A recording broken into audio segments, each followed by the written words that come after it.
Good afternoon and welcome to TVM-News. Today is Friday, April 30th, 2021. I'm Emma Rushworth. And I'm Ellen France. Today we'll tell you about a cornhole tournament taking place at Marywood. We also have news about a Schuylkill County student. And we'll check in with TVM sports anchors Cheyenne Amick and Eric Spivak. Marywood-University's Accounting and Finance Club held a candlelight vigil on Tuesday, April 27th at 7 p.m. Attendees gathered outside of McGowan Hall to mourn the over 600,000 lives lost to the COVID-19 pandemic, as well as to celebrate the sacrifice healthcare workers have had to make to keep everyone safe. Marywood's 8th annual Community Leadership Celebration will take place on June 10th in the Memorial Garden. The event is themed Inspiring Social Justice, and during the event, Jim and Kathy Gavin of Scranton will be presented with the 2021 Lead On Award. Tickets to the event can be purchased at www.marywood.edu/CLC. Marywood Student Alumni Association is holding their cornhole tournament titled Boss at the Toss this afternoon at 5 p.m. in the art field. The cornhole tournament was rescheduled from a previous date due to rain. Marywood students can compete in teams of 2 to win gift cards. The Marywood Activities Council is hosting an event with 2 cast members from NBC's The Office this evening.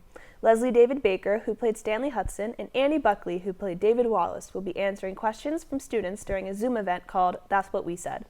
Tickets to the event can be found on the Marywood app. Marywood held a picnic bingo Wednesday, April 28th at 6 p.m.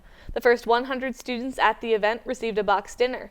Prizes awarded included an Echo Dot, a summer fun basket, and Marywood swag. Marywood's graphic design program has been ranked in the top 10 best graphic design programs in Pennsylvania in 2021 by the Animation Career Review. The program incorporates design history with research, technique, and strategies for problem solving. Animation Career Review looks at schools all over the United States to see who is the best. When we come back, we'll tell you about a fire that damaged 5 RVs. Myth. If you get COVID-19, you'll recover after a few days. That myth is false. We're only just beginning to understand the effects of COVID-19 on the human body, as we're starting to see more and more people identifying as long haulers who are having symptoms for weeks, if not months, after their initial infection. Continue to wear a mask, socially distance, and wash your hands. Together, we can keep COVID out of school. For ways to keep your community safe, go to backtoschooltogether.com. Hey Bobo, do trees tell each other stories? I'm sorry, I'm afraid I don't know that. Hey, why don't we go find out? Listen. Do clouds take naps? I couldn't tell you. Dad, do stars visit their friends? Look!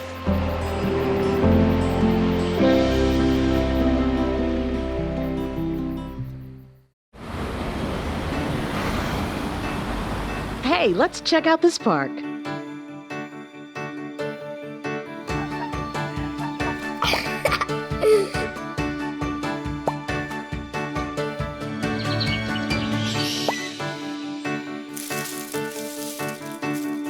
Oh, wow, that's really cool. To find a great local park or forest near you, go to discovertheforest.org. I don't think we're free in this country. For 100 years, you saw Black people menaced and targeted and lynched and beaten and brutalized. I think we're burdened by this history. More people have to be willing to do that uncomfortable, inconvenient thing that justice requires for things to get better. Truth can inspire change. Learn more at EJI.org. Welcome back. An unusual hit and run occurred Monday morning in Wyoming County. Residents of Laceyville heard a plane flying low overhead before it tore through power lines. The plane kept flying and eventually landed safely in New York State. No homes or property were damaged, and crews spent most of the day restoring power in Wyoming County.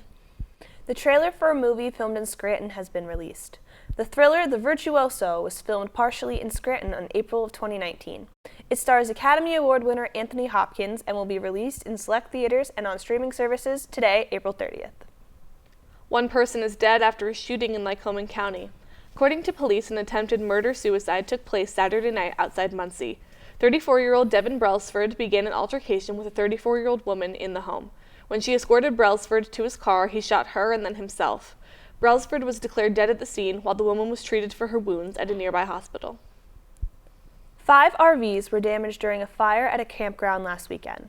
Authorities say a man was burning leaves near his camper at Hidden Lake Campground in Luzerne County when the fire spread to his camper and then 4 others. It is believed that 12 people have been affected by these losses. A Schuylkill County student is at the center of a Supreme Court free speech case. Brandy Levy, now a freshman in college, was punished for profanity-laden rants she posted on her Snapchat 4 years ago. After being frustrated with the outcome of her cheerleading tryouts, Levy and her friends posted a picture of them with their middle fingers up and profane language voicing her disappointment with the school. The school suspended Levy from the cheer squad for a year after they were made aware of the Snapchat. Levy's parents filed a lawsuit soon after, and now the Supreme Court is set to hear the case. This is the first case on students' free speech since the late 1960s. A crowd of women gathered last Monday at the state capitol to commemorate the 100th anniversary of women getting the right to vote in Pennsylvania. The event was celebrated with members of the crowd signing their own names on a copy of the 19th Amendment to ratify it. At Valley Forge National Historical Park, First Lady Frances Wolf rang the Justice Bell, a replica of the Liberty Bell that was used by suffragettes while campaigning for women to be able to vote. The body of a missing Lackawanna County man was found earlier this week. 72-year-old Ronald Nicholas of Clifton Township was reported missing along with his dog on April 5th. The dog was found a few weeks after the report was filed, while Nicholas's body was found in the Pocono Sunday morning. The investigation into his death is still ongoing. On Sunday, just one day after it opened for the season, police were called to Knoebels Amusement Park. Around 5 p.m., a threat was made to a certain area of the park that prompted the police to be called. Around 8 p.m. that night, the police concluded their investigation and found nothing suspicious. When we come back, we'll tell you about the updated ban in effect to get rid of menthol cigarettes. Myth. I can party with people as long as they don't have symptoms. That myth is false. As we've seen, up to 40% of people who have COVID-19 are asymptomatic and can pass it on to others. So I'd recommend avoiding any social parties, especially indoor ones.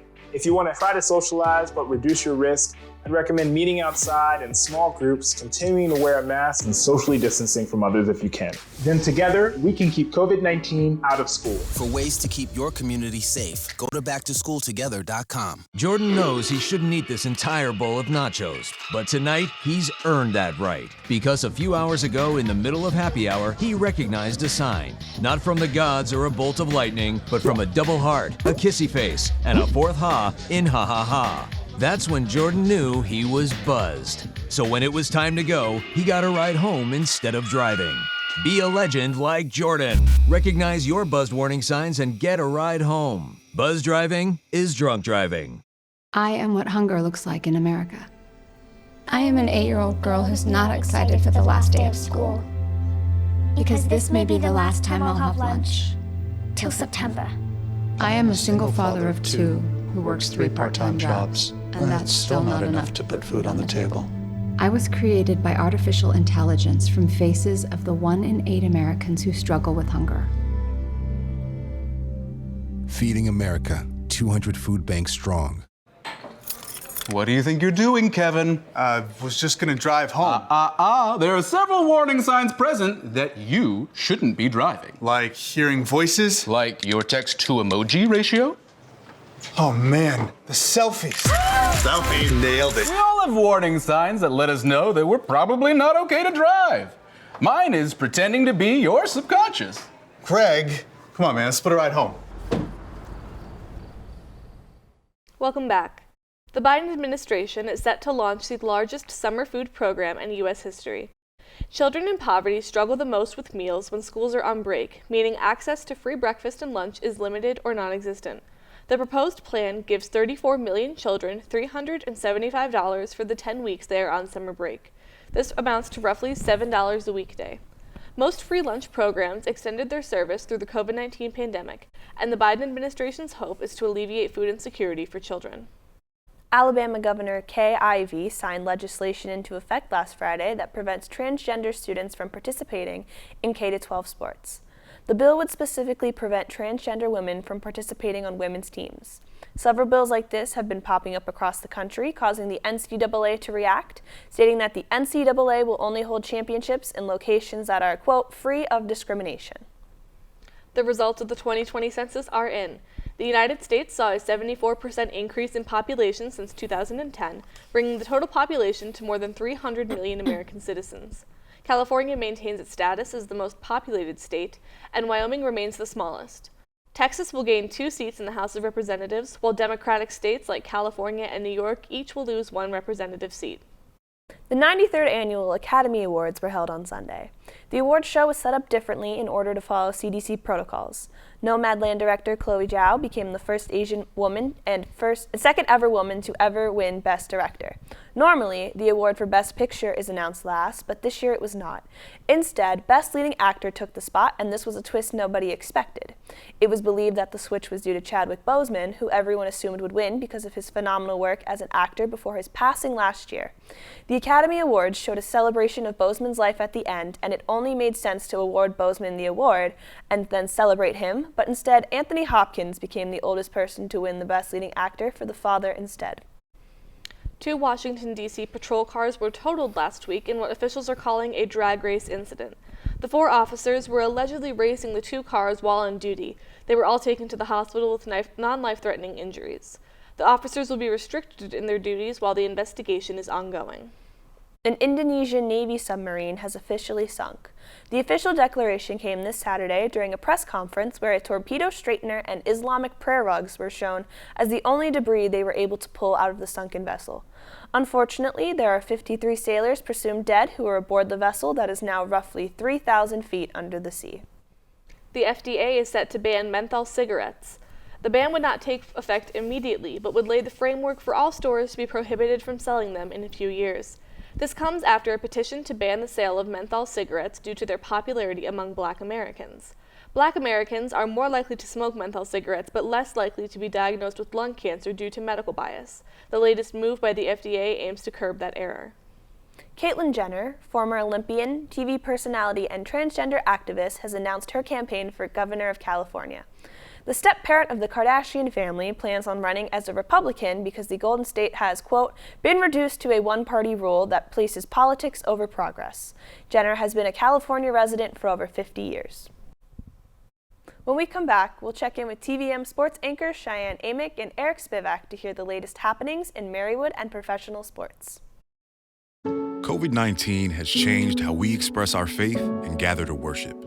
Now it's time to take the first step that lets us get back to spreading the word without spreading concern. Before we can safely come together, we need the facts. As COVID-19 vaccines become available, you may have questions. Should I get it? Is it safe? Should I wait? It's smart to question. Now, get the facts at getvaccineanswers.org so you can make an informed decision when vaccines are available to you. Hey world, I have a quick message. It's about safe driving. All right, let's go.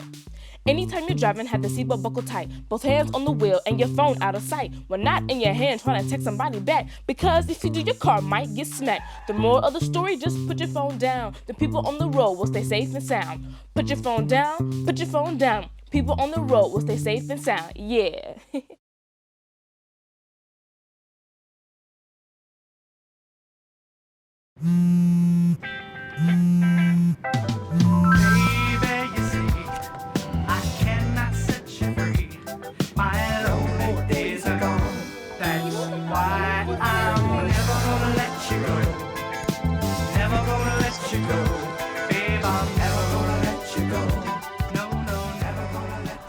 Here you go. Thank you. Thank you. Never gonna let you go. Never gonna let you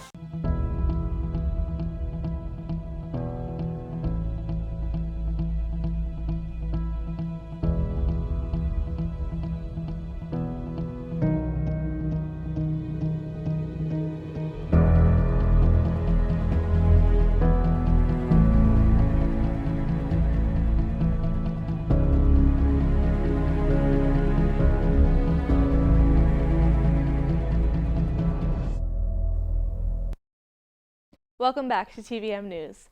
Let's check in with Eric Spivak for the latest in Marywood sports. Eric, what's going on? Well, Emma, this week has been especially busy for the Marywood track and field team. That sounds exciting. Tell us more. Last weekend, a handful of Marywood track and field records were broken at Shippensburg University. junior Shay Smith set a new school record in a triple jump by clearing the distance in 10.85 meters. Her mark qualified her for next month's All-Atlantic Region Track and Field Conference Championship Games. Senior David Haynes also established a new 800-meter record by covering the distance in 1 minute, 58 seconds, and 46 milliseconds. Both athletes were selected as Track and Field Athletes of the Week by the Atlantic East Conference. Jefferson Fontaine, George Thompson, Ryan Benedict, and Noah Shook also set a new school record for the 4x100 meter relay with a new time of 44.1 seconds. Track and Field will be traveling this Saturday to Lock Haven University for their next competition. Keep up the great work, Pacers. Men's swimming placed 5th overall at the Atlantic East Swimming Championship. The Pacers finished with 245 points. Jason Lee had 3 individual podium finishes. Daniel Shannon came in 6th in the 650-meter freestyle. Joey Slish placed 7th and 5th in the 100 and 200-meter butterfly. And the men's 800-meter freestyle relay team took 4th place. Great job, men's swim team. The Atlantic East Conference recognized 4 Marywood golfers. Sarah Sturchek, Tessa Bree-Sheldon, and Grace Sabine were selected to the second team All-Atlantic East, while Abby Lane was selected to first team All-Atlantic East. Great job, Marywood Golf.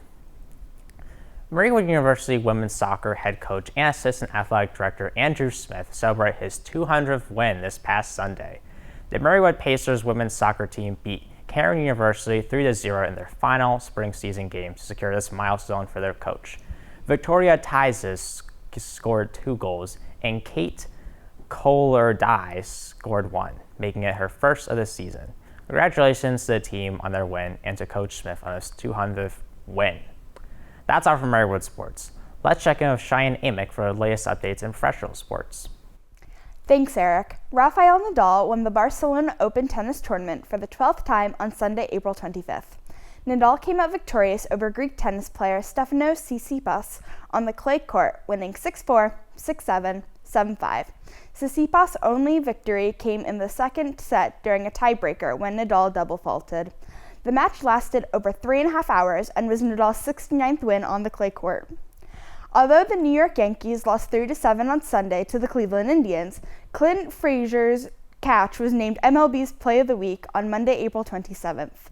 Jordan Luplow of the Cleveland Indians hit the ball into left center field, causing Frazier to chase it down and leap for the ball, hovering parallel to the ground as he made this catch. This is the first of such an honor for Frazier and will be an early contender for the Yankees Play of the Year. This is the 3rd Yankees play to be named Play of the Week since the award was introduced in 2019. Last night, April 29th, was the start of the NFL's 85th draft. The 2021 draft is the first draft in league history to start with 7 straight offensive selections. It was no surprise to anyone keeping up with the offseason that Clemson quarterback Trevor Lawrence was the first pick overall, chosen by the Jacksonville Jaguars.